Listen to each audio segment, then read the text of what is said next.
The images that you will see on these screens in just a moment from now are epic.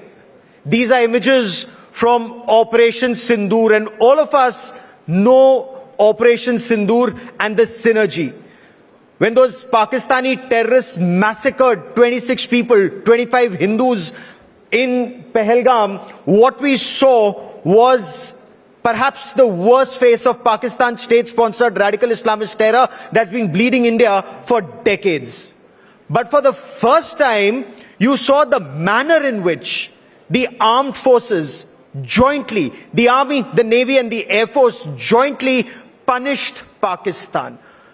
Within 90 hours or in under 90 hours, Pakistan was desperate for a ceasefire. The manner in which a vast landscape over 2,000 kilometers, 320 kilometers deep, if not beyond, and perhaps Air Marshal Suraj Singh will tell us better how deep Pakistan was hit.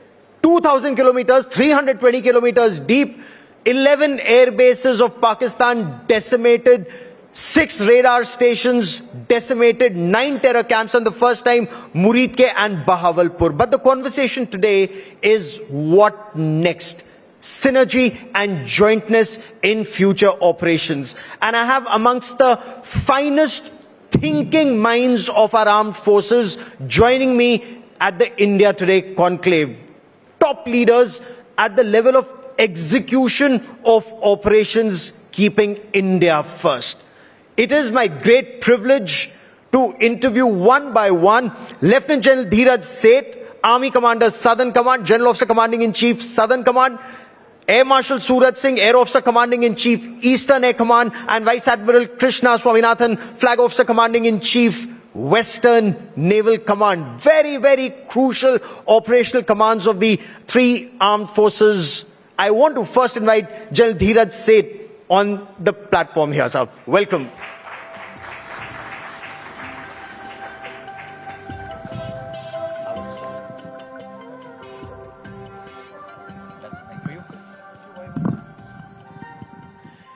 General, what's the biggest lesson? We all saw Operation Sindoor and we saw how Pakistan sought a ceasefire in just about 90 hours or less than 90 hours. But what's the biggest lesson for you, for us, from Operation Sindoor?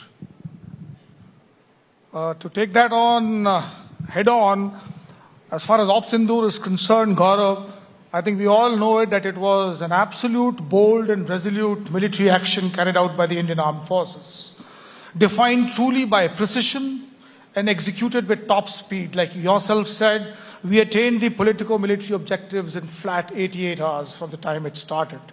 But that said, it's important for me to actually bring out as to what Op Sindoor really demonstrated. Actually, what came to the fore was our decisive polity, to state it as point number 1. We had a clear political intent and aim. With that given, as also maximum freedom given to our armed forces, we found the armed forces acting in absolute synergy and jointness to achieve laid down mandates and objectives. In fact, what Sindoor really gave us thereafter is a new normal to function from, as we are all aware, as defined and outlined by our Honorable Prime Minister himself. So we have new benchmarks now all set for subsequent responses as and when so required.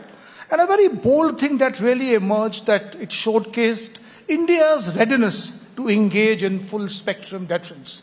But that said, the underlining statement was of jointness and synergy, which made it all possible. Jointness and synergy.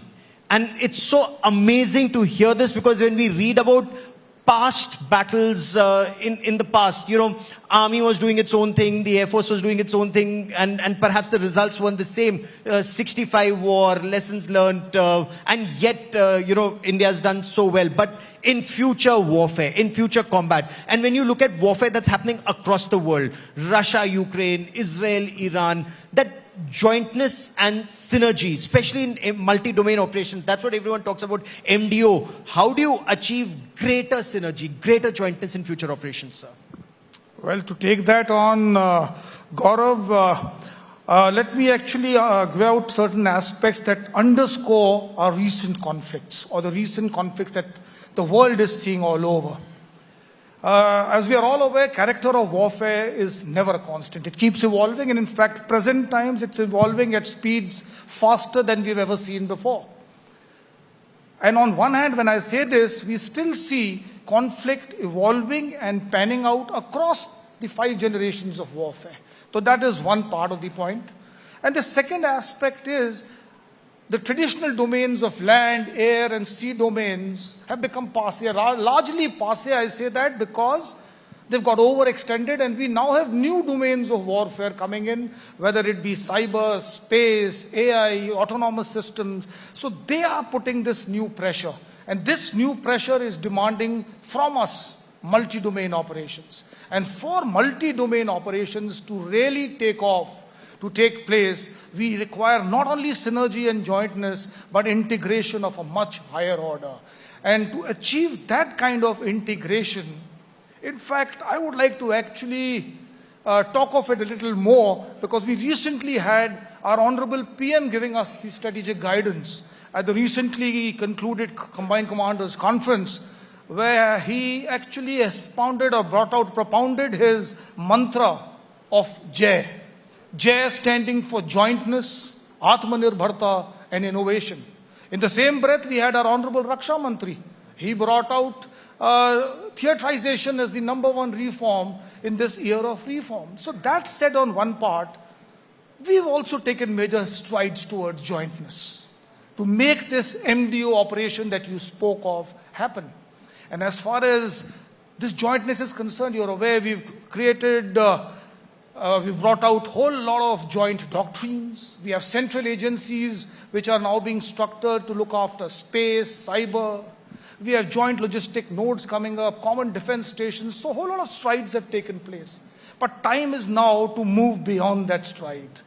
Time is now to take that big leap to get greatly unified towards creation of integrated theater commands. And I'll just leave that with one caveat, that if it is that integrated theater command that we're looking for, we need to bring that about as a homegrown solution. Here, in fact, I like to take that word Atmanirbharta further, let it permeate to facets of strategic thinking. So if you allow strategic thinking in terms of homegrown requirements, meaning what are our nuances, what are our strategic imperatives and compulsions, then we'll arrive at a model which suits our requirement of a twin threat on both borders.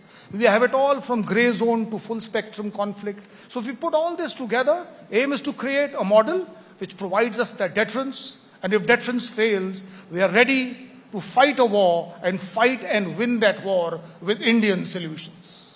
Outstanding, with Indian solutions. Sir, can you elaborate a little on what these Indian solutions are? Because that shows a change in our thinking, isn't it?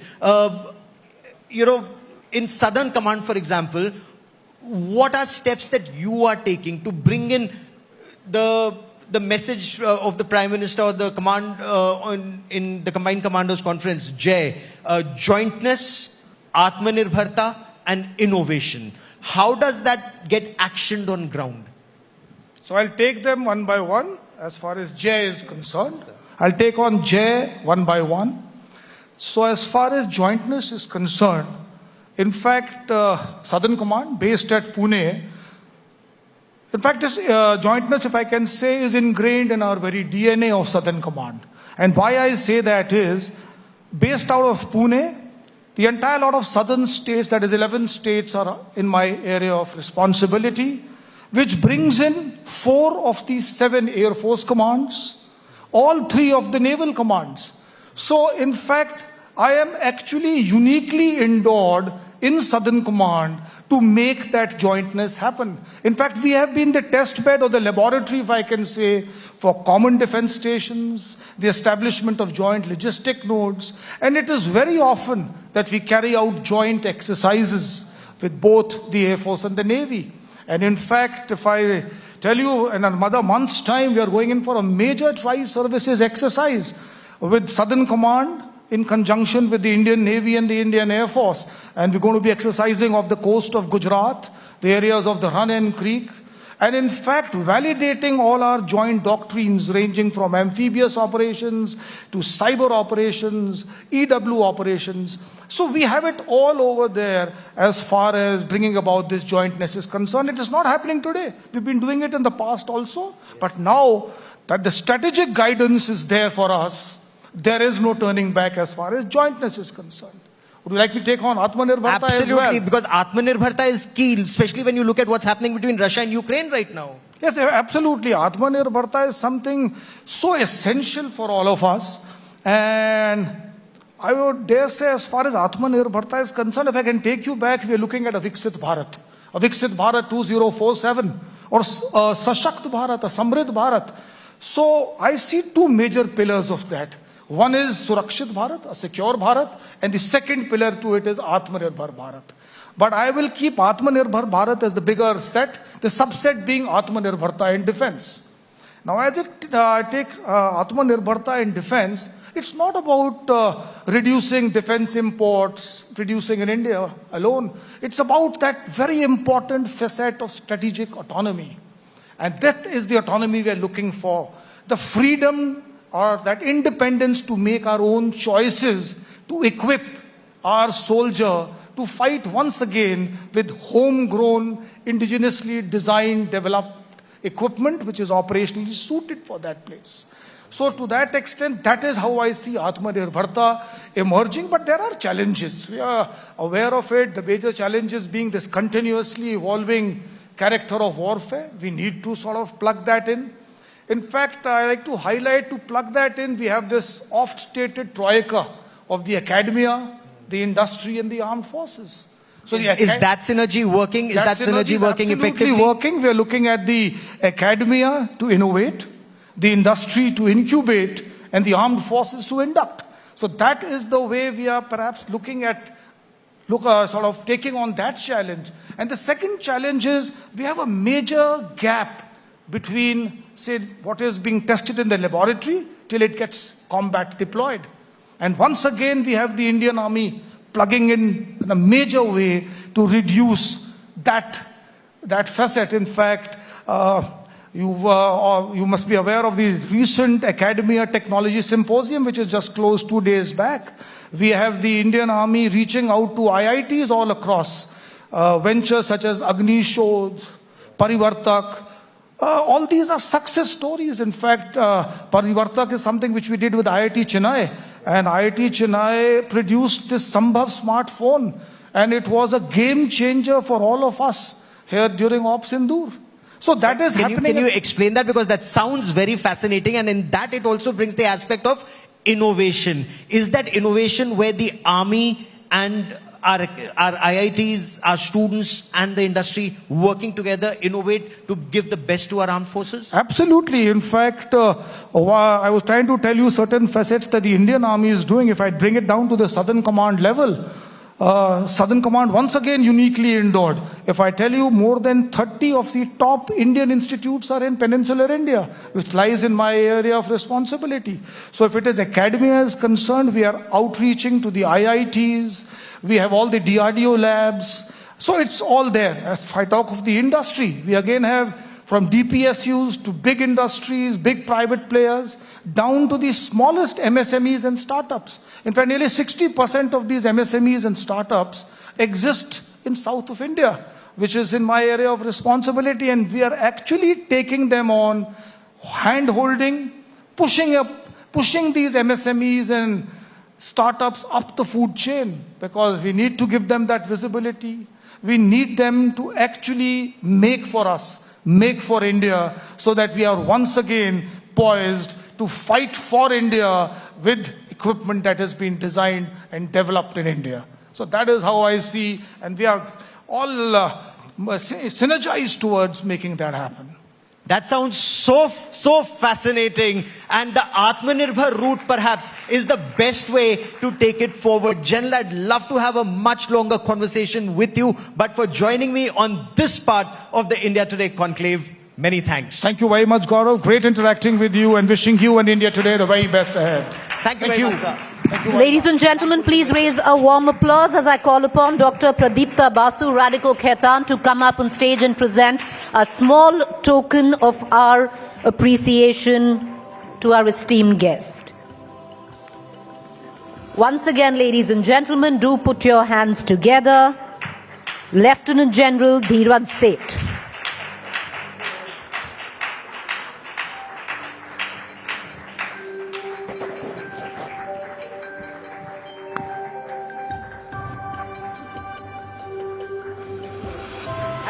Thank you, sir. It's an honor and pleasure. Thank you so much. Ladies and gentlemen, may I now take this opportunity to invite on stage Air Marshal Suraj Singh, Air Officer Commanding-in-Chief, Eastern Air Command. Air Marshal Suraj Singh, an ace fighter pilot. Sir, welcome.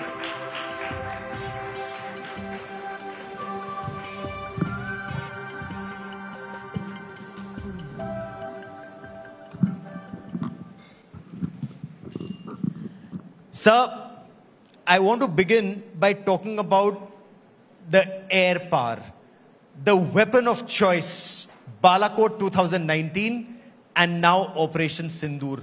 How did the Indian Armed Forces, with Air Force being the spearhead, ensure Pakistan was on its knees in 88 hours, firing just about 50 odd weapons across 11 air bases? What was the thinking? How did you do it? How did the Air Force do it, sir? Okay. Air Force is the youngest when you look at the conventional domain warfare among all three services. With the advancement of technology and the way the war fighting has evolved, especially in the last 3 decades, air power has become the first preference by virtue of its characteristics and which all. You mentioned about 90 hours, but actually the outcome was decided in the first 25 minutes. The impact it had and the strategic messaging it conveyed and the effects which got generated with that, in the first 25 minutes, majority of the objectives laid down by the politico-military system were all achieved. Air power, the technology has advanced so much. In few minutes or a few hours, you can achieve an objective which probably took few days or few weeks, 20, 30 years back. And especially after the Gulf War, the advancement has happened so much. And as a national, at the national level, air power is the option available at the moment. Mainly because speed, reach, flexibility, precision, and the impact you want without collateral attrition in the environment. That's why air power is becoming a choice, but it's a national asset and it's being utilized to achieve the national objectives. So from that perspective, it is there. And with respect to this first 25 minutes, it is the planning, the synergized decision-making, and collective efforts at the highest level. And this time, it is very, very heartening to see the whole of government approach, that 360-degree approach, where very clear-cut directions by the highest hierarchy, from the Prime Minister and the CCS, and subsequently, very active interaction between all three services and CDS, defining the objectives, selecting the targets, and hitting it with the most appropriate weapon available to achieve in the shortest possible time. So in my opinion, the first 25 minutes on that day, early morning, were the most decisive things, and most of the activities or the conveying of messaging and achievement of objectives and effects were achieved within that. Sir, when we talk about air power, is the nation now, the political leadership, yes, because we saw that in Balakot also, employment of air power, crossing the LC, hitting across the international border, and here the employment of air power, are we now graduating in understanding from, tactical support to the army, to an air power to now an aerospace power. Describe this transition, because current warfare and future warfare, aerospace power becomes extremely crucial as a war-winning factor. Okay, all the instruments of war fighting are part of your national, the comprehensive national power.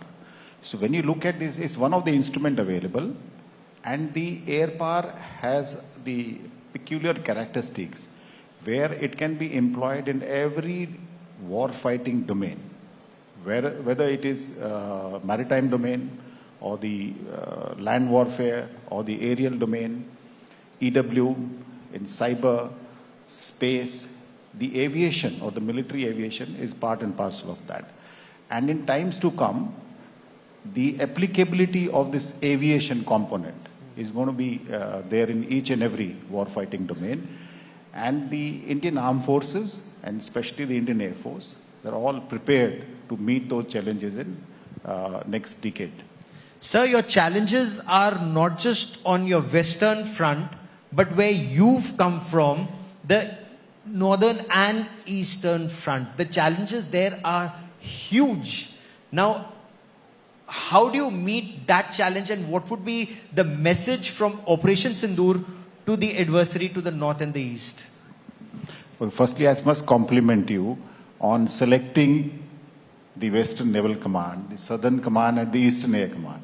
So in a way, you have covered the entire spectrum of India from the military forces point of view. In the Eastern sector, from preparedness point of view, there are two factors which actually come into play. One is the terrain is very peculiar in that environment, and one is the weather. So both these factors are very well dovetailed in our operational training, and we have a very good interaction with the Indian Army, the Eastern Command and the Eastern Air Command, and we do a lot of joint exercises across the entire spectrum from Sikkim to Arunachal Pradesh. And we have the mechanisms in place to continuously practice in these two specific environments and ready for that. The infrastructure development is something which has got a real push in the last about 5-6 years, and especially because protection of assets and availability of assets is one aspect which is being factored. Operations from all the airfields available in the east is something what Air Force has done in the last 5-6 years. And every airstrip which is available in the eastern sector is utilized to undertake air operations. Additionally, the emergency landing fields, one is ready, one should be ready in about a month's time, and few more are coming up. So the infrastructure push is also there, and the armed forces in a joint environment with the Eastern Command and the Eastern Air Command both do this exercise in high altitude terrains. In fact, recently we've done a lot of weaponry, air-to-ground weaponry in high altitude ranges to get a more realistic training for our aircrew in that environment. So all these are aimed for preparedness in a joint environment, synergized environment in the eastern sector. Operation Sindoor has definitely conveyed messaging across to the north also in terms of our resolve, in terms of our preparedness, and in terms of our capability to achieve the desired objectives in a very, very limited and short period. Were you, maybe surprised is not the correct word, but the manner in which the adversary to the north and the west operated together during Operation Sindoor, and beyond just sharing weapons or giving weapons, but, you know, the satellite imagery, real-time intelligence, does that make the challenge bigger in future warfare? Yeah, armed forces are very well aware, and it's a non-fact that collusivity in providing the information, providing the assets in terms of weapons especially, and also undertaking operations together and sharing the information is known. In fact, I recollect when I was DG Air Ops about 2 years back, there was one particular exercise we were doing, and we had the Chinese aircraft and the Pakistan aircraft, the monitoring aircraft, both flying together at the same time on both sides to make sure that we gather the information across. And even in the eastern sector, the aviation activity has increased over about 4 to 5 years, if you look at that. The preparedness, when you look at northern side, if you look at 10 years back, they had about 4 or 5 airfields which were active from Ladakh to Arunachal. Now it's about 8 and likely to increase to 14 to 15 by about 2030. So that is the kind of push to the aviation component which is being undertaken by China. And on our side also, we are equally prepared. We have a fairly well spread out assets availability across the entire spectrum. So in times to come, air power is likely to increase further in terms of its applicability and employability in the northern side. Sir, the manner in which China is developing air bases, airfields in Tibet, right now, how is our infrastructure geared to deal with it? What more do we need to do?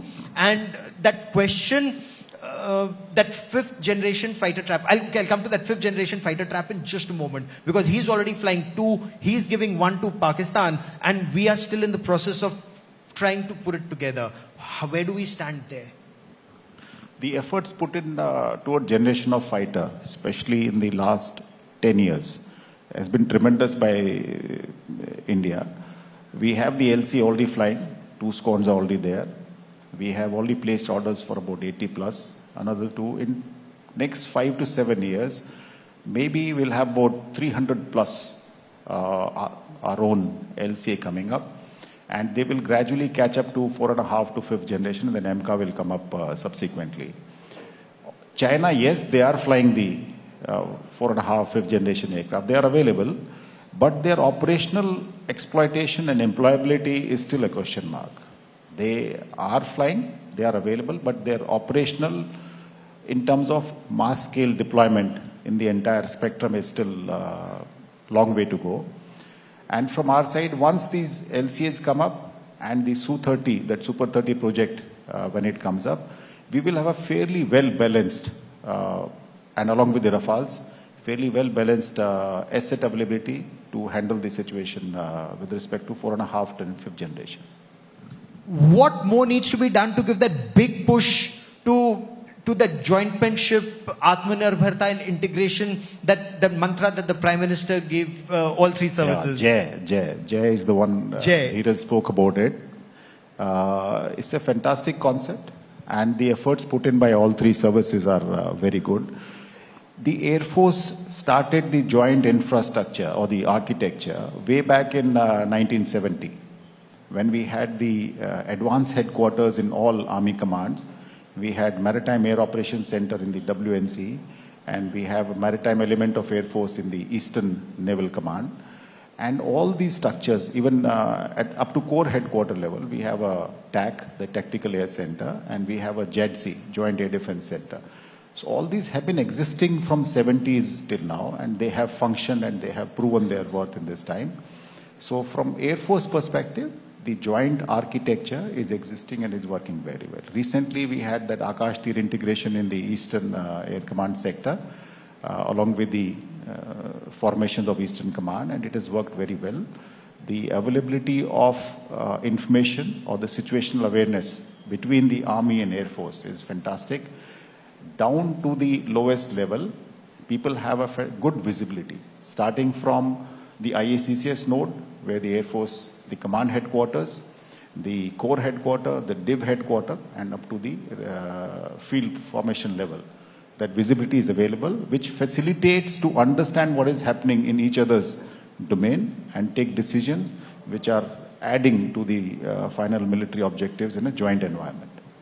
Sir, I've sadly run out of time, but you know that story of the S-400, which is seen as an air defense system, hitting the enemy target 325 kilometers away, the most fascinating thing that I can think of in an offensive role. That's the first time. I don't think any other hit has been achieved at such long distances. And BrahMos, of course, is fantastic weapon what we had. So this Atmanirbharta thing has helped us a lot. And this S-400 getting a hit at such long distances is a good confidence for the whole of nation. And it's a fantastic weapon available from defensive and offensive point of view. Sir, for joining me here at the India Today Conclave, many thanks, sir. Thank you very much and Shubhkamnaएं. Ladies and gentlemen, please raise a warm applause as I call upon Dr. Pradipta Basu Radico Khetan to come up on stage and present a small token of our appreciation. Air Marshal Surat Singh.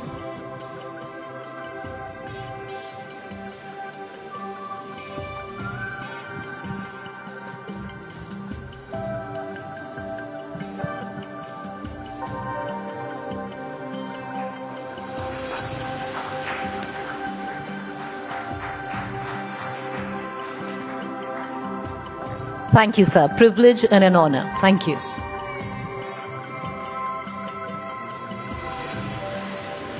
I now have the privilege of inviting on stage the Flag Officer Commanding in Chief, Western Naval Command, the Brahmastra, if I may say, that many fear. Sir, welcome. So good to have you on stage. Please sit, sir.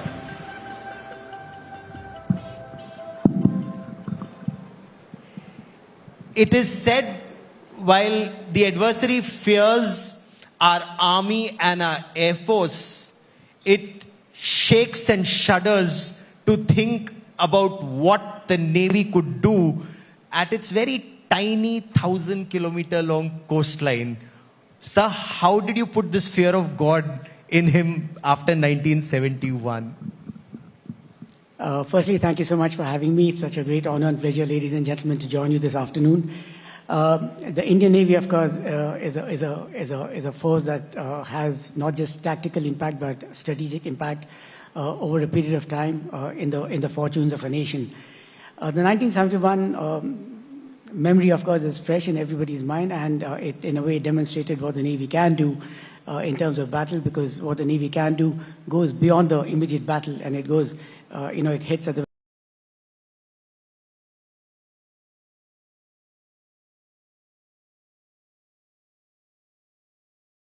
that tends to hurt the nation a lot longer than the immediacy of a war. And therefore, the Navy holds this potential, and what we did during Operation Sindoor was yet again another episode of the same demonstration of what the Navy can do and what potential the Navy has to not just destroy an enemy military force, but destroy the enemy economically if they don't behave well. Brilliant. Is that the biggest lesson for you from Operation Sindoor? That just the fact that Indian Navy ships are out there in the Arabian Sea, the enemy is scared to venture out. I believe if those reports are there that those Pakistani ships, they didn't just stay at the harbor, they went into the civilian side of the harbor. Well, what the Pakistani Navy might want to do is left to the Pakistani Navy to decide. But we knew that if the Pakistani Navy should venture out to a certain, to any kind of misadventure, then we were prepared, we were deployed. We had a very strong deterrent posture, as we call it, and we were ready to strike. Our understanding, of course, of how the operations were planned and conducted was we had very clear political direction.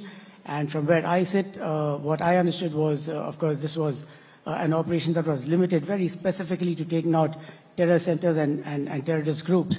And so the government did not want to target the enemy, did not want to target the enemy state or the enemy military. But should the enemy military try to venture out and escalate the scope of the conflict, then the Indian Navy, of course, was deployed in strength, and the Indian Navy was ready for what might follow. And our understanding at the end of the operations is that because the Indian Navy was deployed in strength and in readiness, in a way we locked up the Pakistani Navy where it was. And if they did, want to venture out into some kind of escalation, then we were ready to strike and strike very hard. Sir, the concept of complete sea control is very essential for maritime trade. And India is a seafaring nation. We may have forgotten it or the history that was taught to us. We did not look so much at peninsular India, and perhaps that's a debate for another time. But from the time of the Cholas to Chhatrapati Shivaji Maharaj to Kanhoji Angre, it's all about India's maritime power. What is being done to increase it, especially when our adversary is adding close to 20 warships a year? The adversary to the north. So, firstly, why is maritime security important to the fortunes of a nation? It's simply because transportation economics being what they are, the most cost-effective means of trade in any case continues to be the sea. Even today, about 90 to 95% of global trade is transacted on the seas. Most specifically to India's context, even today, about 95% by volume and about 70% by value of India's trade is transacted by sea. About 80% of our energy security is dependent on sea, out of which 85% of which comes from the sea.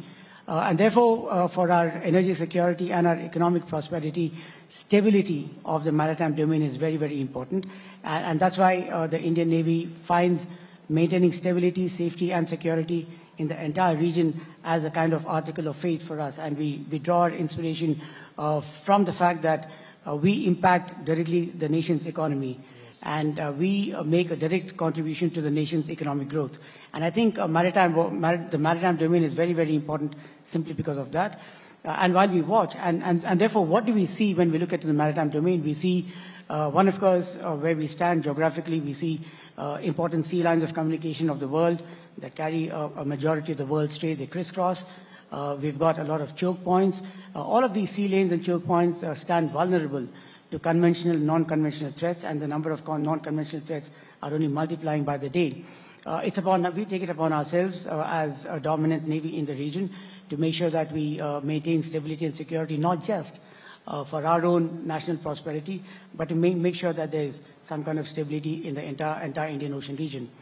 And therefore, we've got to take into our calculations on every single day of our lives, who are the players, what are the interests, why are they here, and therefore what is it that we need to do to make sure that we match up to them and make sure that we prevent them from doing anything inimical to what we want to do. And if they try something funny, then of course we are more than a match for them. So in terms of numbers, how are we adding to the numbers? Because we need the numbers, that vast area from the North Arabian Sea to the South China Sea, and then seas are open to all, that we dominate the choke points as you mentioned. How are we doing on numbers and how are we improving, sir? Because that's been one of your key KRAs, your key result areas and key focus areas. I think we're doing very well there. You would, of course, recollect that from the time of our birth as an independent nation, we haven't had peaceful borders, and therefore our concentration for several years was predominantly on the borders and try to keep the borders quiet. That kind of effort continues even today. But as India's economy grew in the late 90s, the beginning of the 90s, the early 2000s, and now of course in the 21st century, there's a general realization in the nation that maritime security and maritime trade are extremely important for our future, and therefore the focus on the Navy, the Navy's role, the Navy's relevance to national security has only increased. That manifests in several ways. One, of course, the Navy today is deployed like it's never been deployed before. We are deployed in all corners of the world in some kind of strength. We are deployed in all potential choke points and all potential hotspots, certainly within the region. We have a philosophy of deploying our ships on what we call mission-based deployments. We give our ships specific missions in potential hotspots, and we position ourselves as the first responder for any kind of calamity or contingency in the region, by which I mean we study trends and tendencies of everything that happens both geopolitically and in the security domain in the Indian Ocean region. And where we see there's a potential flashpoint or a hotspot, we are pre-positioned there so that if something should happen, then we are the first responders. We like to be its first responders as a responsible state and as the biggest state in the Indian Ocean region. It all depends on how you view yourself and what kind of self-image you'd like to give yourself.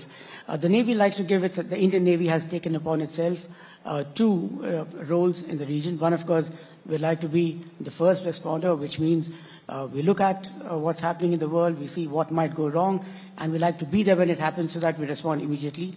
And two, we'd like to be a preferred security partner. We know that there are several island nations in the Indian Ocean region that have the same or similar maritime security concerns as we have.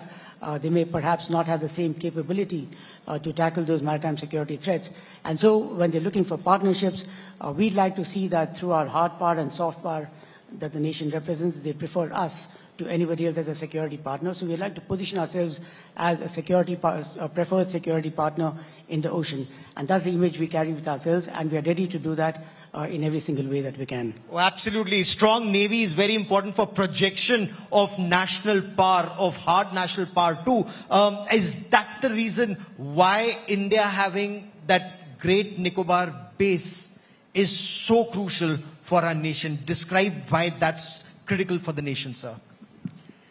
I think it's important to understand that in the maritime domain, combat operations and normal operations are conducted over vast ocean spaces. And you're not fighting across the land border where tens of miles or hundreds of miles are important. Here we're talking of vast oceanic spaces where reach, sustainability, and immediacy are so important. Several times in maritime operations, you have nothing happen for days together, where maritime forces are moving all over the ocean, and suddenly you get a small window of opportunity where all the action takes place, and that's when you've got to be there, be present, and be present in a position to impact the situation. And therefore, presence, reach, and sustainability are important. Any base that we can get from where we can launch our operations, that's why it becomes very, very important. On Atmanirbharta, are you satisfied with the way we are progressing, and especially when you see conflict between Russia and Ukraine or all that's happening around the world? How is the Navy on Atmanirbharta, and especially in critical weapons and systems? This is a topic that's very close to my heart, so please allow me a couple of minutes. One of the lessons we've learned, in fact, we learned several lessons from the Ukraine-Russia conflict. One, of course, is that the nature of war might perhaps be the same, but the character of war has changed a lot. New technologies, drone technologies, and all of that, a lot of people have spoken about. Artificial intelligence, space-based networking, and all of that. So the first lesson we've learned, of course, is that technology is on the march, and the character of war is changing. The second lesson we learned was, of course, quite apart from Operation Sindoor and what we saw in Operation Sindoor, that was limited in geography and in scope and in objectives. Several times there used to be a conversation about wars being sharp and swift. And now, of course, we've got to be ready and plan for short and swift wars, but they could be long and protracted as well, as this is demonstrated, so you need to have the staying power. The third thing that all of us learned as an armed force, of course, is that supply chains get disrupted, especially when you're dependent on foreign sources, and that's why Atmanirbharta is such an important concept by which we raise our armed forces. The Navy, of course, has always been some kind of an Atmanirbhar Navy. Of course, that we produce all our ships indigenously here.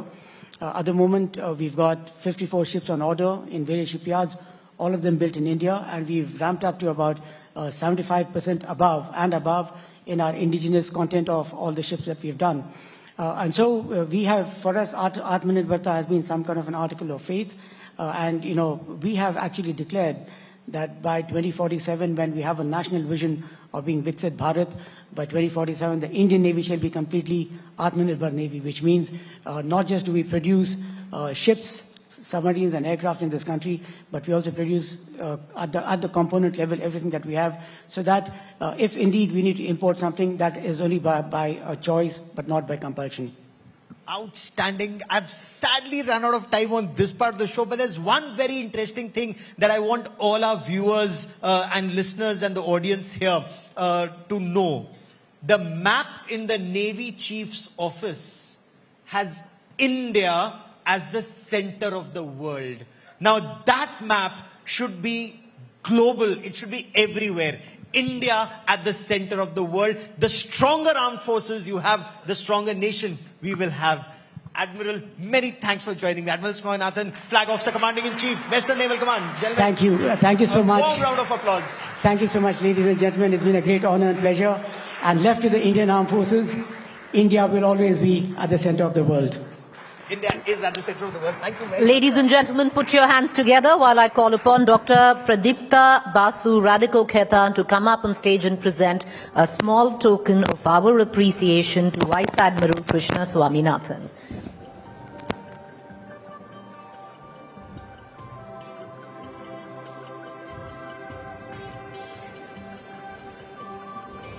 Three back-to-back riveting sessions that we've had, practically encompassing all three forces all together on this dais. May and I that for a too, moment- representing different parts of the country. Yes, take this opportunity to invite, sir, please join us on stage for a group photo. Yeah.